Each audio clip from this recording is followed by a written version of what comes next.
As this year's Cesco week draws to a close, the one thing that people may be coming away with is a sense of uncertainty.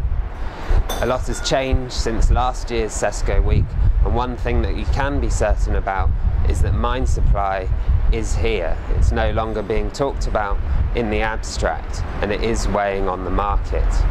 But there are still uncertainties about the strength of that mine supply and how secure it is. And there are looming problems facing the mining industry, as always. Antofagasta warned that if the energy problem in Chile isn't resolved in the next 4 years, we'll see the lights going out on existing mining projects and new projects being scrapped. That was a clear warning, and the clearest yet, about the dangers to the mine supply story.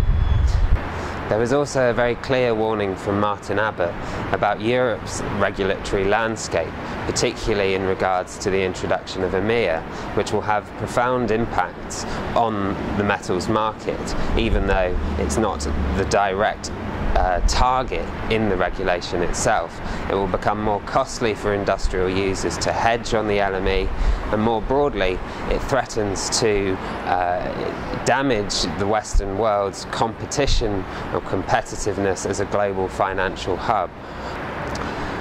There were further warnings and further uncertainties in regards to the strength of demand. As ever, China was a point of strong discussion, and there was contention over the strength of their appetite for concentrates and cathode and scrap. There was another left field question asked regarding Shanghai copper stocks, and we might, instead of asking just how large they are, instead ask how many times they've been financed. We can expect that issue to raise its head over the next few months.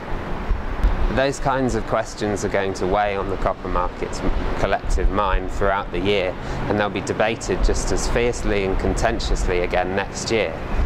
We'll be here, so will the rest of the industry, and it will be as important as it ever is, even though the lessons from it are less than clear.